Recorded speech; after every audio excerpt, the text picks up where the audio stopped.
In the age when gods walked the earth and heroes were forged, nestled in the shadow of a monstrous mountain, there existed a small village. In this village lived Bjorn, a young man famed across the hamlet. However, his fame was not rooted in acts of valor or feats of strength, but rather for his legendary sloth. The villagers would toil day in and day out, their sweat soaking the earth while Bjorn languidly spent his hours under the shade of a tree, his dreams riding the lazy summer breeze. One day, a figure cloaked in the wisdom of years and countless sagas came to the village. The wise skald, an elder revered in the village for his knowledge of runes and sagas, beckoned Bjorn to him. "Son of the North," he declared in a voice that carried the weight of ages, "I have a task for you. Ascend yonder mountain, climb to its highest peak, and return with a solitary feather." Bjorn raised his eyes, blue as the deepest fjords, to the formidable mountain, and let out a derisive laugh. "That's a fool's errand," he retorted, a smirk tugging at his lips. "I'm far too fond of my rest to undertake such a labor." The old man's eyes, however, twinkled with unspoken secrets as he replied, "Ah, but the feather I seek does not rest atop the mountain. It lies within a cavern on the far side. You must climb to the zenith and then descend to claim it." The idea of such a quest, filled with peril and shrouded in mystery, intrigued Bjorn. Despite his inherent lethargy, he was captivated by the lure of the unique task. The challenge it posed sparked a flame in his heart. The climb was laborious, each step harder than the last. Bjorn's muscles, unaccustomed to such strain, cried out in protest, and his breath came in short, harsh pants. Yet, as he ascended higher and higher, he was seized by an exhilaration that banished his chronic languor.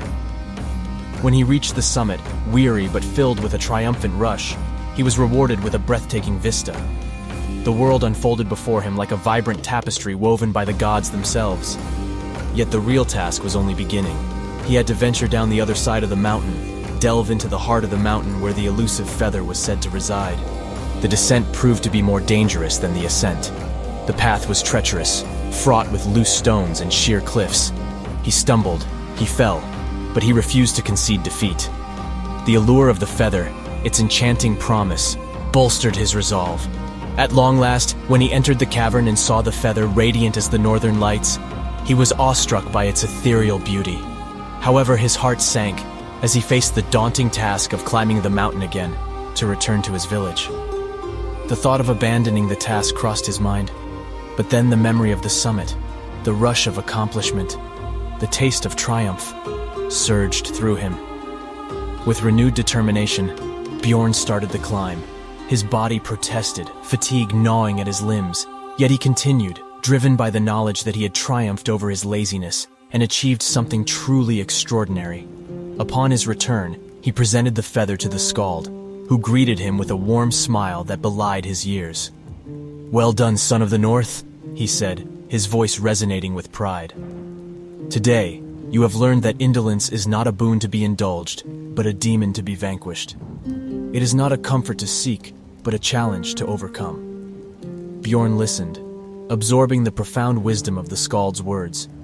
He had always been capable of greatness, but his sloth had been his cage. Now, he had proven to himself that he could surmount any obstacle, vanquish any foe. Indolence, like any adversary, had to be challenged and defeated. This realization held true not just for Bjorn, but for all. To overcome laziness, one must strive relentlessly towards their goals, regardless of the daunting nature. By pushing past our perceived limits, we uncover a hidden strength, an inner resilience we never knew existed. We must discipline ourselves, nurture consistency, establish firm routines, and harness the courage to grow. Failures, rather than being shackles of despair, should be viewed as opportunities for growth and learning.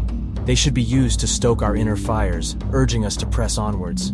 The path to defeating laziness lies in stepping out of the confines of comfort, embracing the myriad challenges, and seizing the boundless opportunities that life throws at us.